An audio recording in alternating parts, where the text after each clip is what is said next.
Welcome, everyone. Happy Thursday. Hope everybody's having a great week. I am Kate Tingley, Director of Marketing here at Infinix. And this week, I'm pleased to be joined by our Senior Product Manager, Aakarsh Sethi. This week, we're going to change things up a bit, and we're going to chat about the headaches associated with prior authorizations. And then we're actually going to show you a new free tool that we've created to help alleviate some of those challenges associated with prior authorization. So welcome back, Aakarsh. Happy to have you here. Great to be here, as always. All right. Well, let's get started. Let's kick off with, why do providers still view prior authorizations as a uniquely challenging task? Yeah, sounds good. Prior authorization remains such a major challenge in the RCM space now. And I think more broadly, staffing challenges recently are at the crux of this, as they affect other RCM processes as well. There's a lot of competition going on with organizations from other sectors offering competitive rates. So the competition for talent, for labor, is at an all-time high right now. But prior authorization specifically remains an arduous, inefficient, and labor-intensive process. And to some of the other processes in RCM, it's still a little bit translucent, opaque in terms of all the elements required and just the overall efficiency of the product. As we know, it's also super important because it has direct impact on two critical items. One is scheduling for providers. If you don't know when an authorization is being obtained, you can't go ahead and schedule a patient in most cases. And the second one is, prior authorization is a major cause for denials downstream, right? In fact, it's one of the major causes for downstream denials on claims. In terms of the challenges within prior authorization that in our experience providers have faced, we start with the significant administrative costs associated with this whole process. Now, that kind of ties into just long turnaround times of obtaining prior authorization. It's not a super simple process where you can provide some information and you're instantly told what if the authorization is granted or not.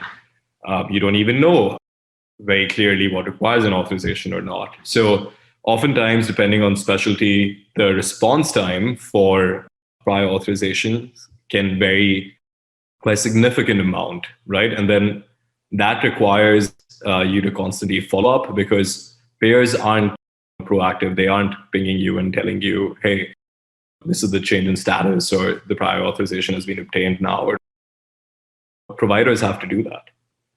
The third one is just the whole problems with denials, right? There's so many issues with providers tell me that, hey, we thought something didn't require an authorization and ended up requiring an authorization, downstream denial. Or we went ahead and we scheduled a patient because we wanted to make sure they get care fast. And then there was problems with the authorization, again, led to denials on that claim. So I think that really has the financial impact on healthcare providers on their top line of getting, whether it's 70, 80, 90% of the price of the services rendered.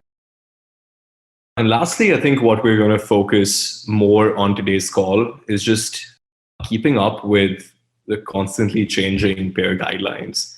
I alluded to one of the use cases of this right now, which is even knowing what requires an authorization or not is not very clear. It varies by benefit manager, by home plan. And then some say that it's intended that way almost. The innate complexity in figuring out what is appropriate, what is not appropriate, what requires prior authorization, what doesn't require prior authorization. Figuring that out, finding the right guideline, reading through all those guidelines, and then isolating relevant sections. And then you also have to keep up with constant changes and updates made to guidelines. And this isn't just one guideline that you're looking at, right? Depending on the specialties you're dealing with, there's multiple guidelines for all benefit managers that you have to consider. So let's stay on the topic of clinical guidelines and talk about how important they are in prior authorizations and what folks should be doing in terms of processes around guidelines. Yeah, I think it's at the very core of prior authorization, right? Because the whole process of prior authorization is, from a point of view, determining whether a procedure is medically appropriate or not, and the guidelines define that. Now, let's detail into this process of prior authorization. The way I see it is you start by determining whether an authorization is required or not, and then you go ahead and initiate that request with the benefit manager or home plan. Now, you need to first know who to initiate it with. Is it the home plan or is it a specific benefit manager, depending on the procedure that the payer is contracted with? Once you do that, once the process of initiation really involves you going onto a payer portal or making a phone call to a payer and detailing out information about the encounter, the crucial part of that is essentially establishing that clinical appropriateness, right? Whether it's through answering a clinical survey or it's through providing your clinicals directly to the benefit manager or home plan. So I think that is essentially why this whole process of keeping up with guidelines and knowing what's right and wrong becomes so important to prior authorization. What do you see as being the challenges that providers are facing in terms of keeping up with guidelines? Yeah, and I touched on a few of these in my initial answer as well, but it's easy to just look at the information you have and just provide it to payers or home plans, right? A lot of that, in fact, if you have the ability yourself or if you're working with certain vendors, you can automate a bunch of that, right? If you have an order, you have structured data, such as the patient name, physician information, facility information, you can just directly send that over to your payer. However, this element of establishing clinical appropriateness remains a critical barrier to automation because you require human intervention, that you require someone knowing what requires auth, what doesn't require auth, and for the certain procedure and diagnosis on the file, am I going to get approved, or do I need to reach back to the physician and establish some more evidence on this, or maybe change something on this? So what we're trying to do here is essentially minimize the labor intensiveness of this process, right? Make it as efficient, make this process as efficient as possible. So starting with going and figuring out what the right guidelines are, to making sure that you have those constantly updated. Some providers that I've worked with, they've nailed the first part down where, right, they're dealing with a certain specialty, a few codes, and they've essentially extracted guidelines for all the benefit managers. But, and they have a very efficient process, in fact, in their local files where they know what to look for. But the problem here is the updates keep coming, right? And benefit managers don't align their updates with each other. So it isn't one point in the year where updates come through. In fact, updates happen depending on the benefit manager and specialty all the time. So you risk getting some things wrong, especially for your lower frequency codes, right? And then that is still, while the frequency may be low, the impact is still significant of a denial there. So what's the solution? Yeah, and I think that's what we're excited to share today. I think, as I was saying, the goal here is to make that process as efficient, quick, and easy as possible, right? A lot of challenges, again, today with the current process are figuring out what the right guidelines and the right sections are. If you go onto this specific benefit manager portal or website, you can go on there and search CT chest And what they do is a direct keyword match, which sometimes gets you the right response. Sometimes you still have to search for the most appropriate response. And then once you have that guideline, you can do Control F again and look for certain your diagnosis procedure and look at all the results that come up on that guideline. What we've tried to do is take a more intelligent approach at this. So we've created essentially a search tool, right? A one-stop shop, a repository for clinical guidelines for prior authorization. Right now, it's limited to radiology and orthopedics. Orthosurgery is amongst it. And you can enter your CPT procedure, your diagnosis code, and identify the relevant benefit manager. And you will be provided the results in terms of what is the most applicable guideline and also the most applicable section within that guideline. And of course, you'll have access to the guideline as well. So it's a simple, straightforward tool, and that's what it's intended to be.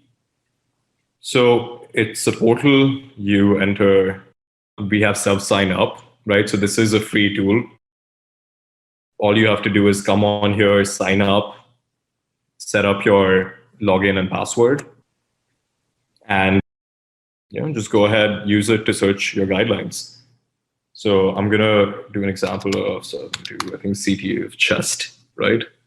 And I will say pulmonary nodule, pulmonary nodule. And you can enter a payer, we know what payers map to what benefit managers, or you can select the benefit manager directly. You will have the appropriate guideline pop up, right? And it's not just what we think is the most appropriate. We'll also present the other appropriate guidelines if you feel that you want to look at more guidelines. It's not the entire guideline that we are asking you to scroll through. We've identified the relevant section that you can just quickly look at. If you want to open the guideline, you can do so. And within the guideline itself, you can search for specific terms. So say I type in nodule, I'll tell you everywhere that search term is found. That is what we have built. Again, it's a quick, free utility tool, and just trying to make the process of prior authorization a little bit simpler for everyone. Thanks so much, Aakarsh, for sharing that.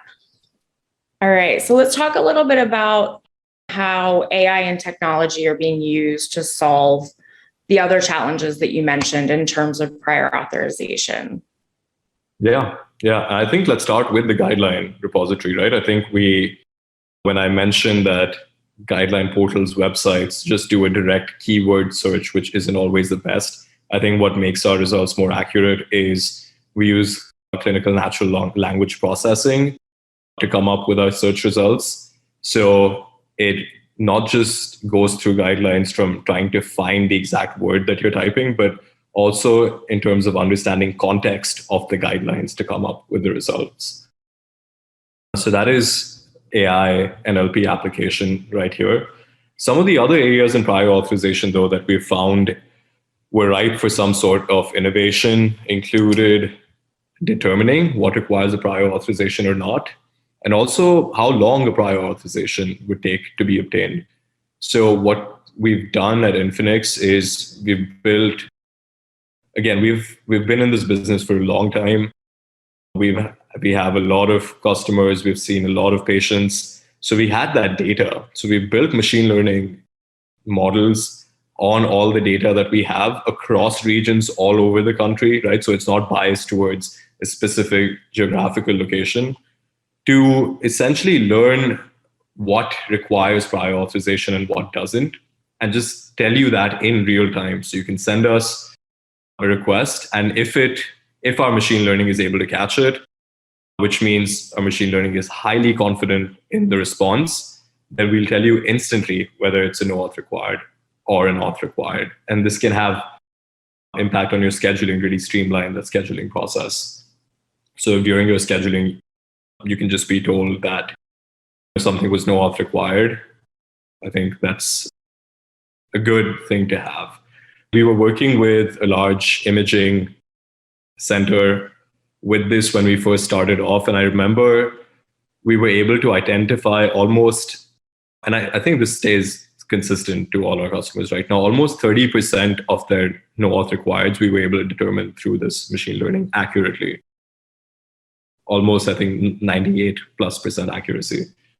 And anything that our product, the way it operates is that anything that we're not super confident about from an ML or technology point of view, we just be conservative and we hand it over to either other forms of technology or to our prior auth specialists to do it manually. Also, the other thing about this auto determination feature is that it learns and it gets better. So every now and then we sample certain predictions that we make, determinations, and we check against what it ends up being. That's how we hold ourselves to that 98+% accuracy. But if there's anything that's wrong, we take that back and we learn from it. The second aspect is with turnaround time, right? Again, scheduling impact here, which is imagine if you were able to know as soon as you submitted a prior auth request, how long it's going to take to be decided in terms of its outcome. One of the major challenges right now is once it's with the payer, you just have no idea how long that payer review is going to take. So again, looking at a lot of historical data, we've built algorithms, machine learning algorithms that can predict when that authorization will be approved. So these are a couple of the things that we've worked on right now. We have quite a few things, very interesting things in our pipeline as well. So yeah, hopefully looking forward to talking about that on a later date. Awesome. I think that's all the questions I have for you, but want to give folks a chance to ask some questions. Awesome. Looks like we've got one. So I'm sure a lot of folks have the same question. If I'm in another specialty other than ortho or radiology, when do you think you'll start adding more specialties? And is there a way that I can request guidelines for my specialty? Yeah, absolutely. So even when you sign up to the product, it asks you what specialty you're interested in. We use that to get feedback. And we're actively looking to expand into other specialties. Right now, we support radiology and orthopedics, but we're looking to add cardiology, oncology guidelines as well. So stay tuned for that. But if there's anything else, if a greater need arises, we're happy to accommodate. Awesome. Thanks, Aakarsh. I think that's all the questions we've got, but would ask you one thing before we leave, Aakarsh. What is your call to action for those that are on the call that might be suffering from prior auth challenges? What would you have them go home and do immediately? Yeah, I think you have to really isolate what your problems are, right? I outlined a few common problems that we see. I think a lot of problems today stem from the staffing shortages and the need for automation. I feel like if you have the resources to build that yourself, I think you should invest in that. If not, partner with a company like us. That's prior authorization in general, right? If you feel like there's certain elements like the clinical guideline, just having that at your fingertips helps. Go check it out, right? There's only so much you can gather about from a usability point of view and a value point of view by seeing or by someone talking about it. It's a free tool. Oh, we have one more question. If in the future, would you be able to incorporate medical necessity into the EHR so that providers can create notes that would meet medical necessity? Right. And I think that's really what we're working towards right now, right? So I think medical necessity in general is a little bit broader than the use case for just prior authorization. But this is where we're starting. And it's really the roadmap for this is to get into medical necessity and accommodate the ability to identify medical necessity.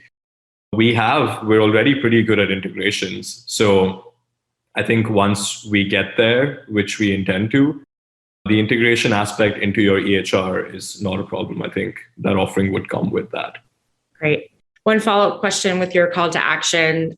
If I don't know if I have a prior authorization issue, which sometimes folks don't, right? You're in that data, you're in everything day after day. And so it can be, you're a little too close to it. What are a couple places that you would recommend folks check to see if maybe they need to get a handle on prior auths?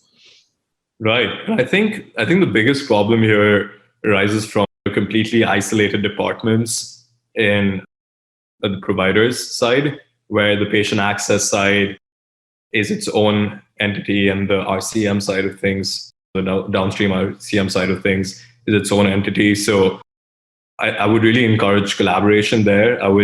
Because the RCM people need to know that denials can be solved for by making improvements in patient access. And then patient access side needs to also realize that, hey, just because we're not seeing something here doesn't mean it doesn't have a downstream effect. So three areas I would say that you can look into. One is look at your schedule, see how optimized that is. Not typically, but one of the reasons for an unoptimized schedule is problems with prior authorizations, underlying problems with prior authorizations. The second one is just check your prior authorization, approval, and denial data, right? Or if you have that data nicely structured available to you, great. If not, conduct an experiment, right? See in terms of out of 30, 40, 50 prior authorizations, how many are being approved and denied.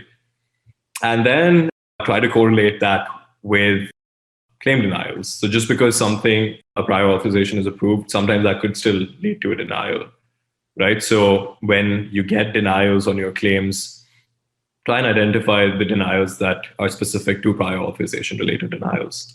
And that's what I would suggest. I think the one more thing that just came to my mind is the average amount of time taken to obtain prior authorization. That kind of ties back into scheduling, but I think it has other impact too, right? Because the opportunity cost of a lot of time spent on prior authorization is time that could be devoted to more important or patient-related activities.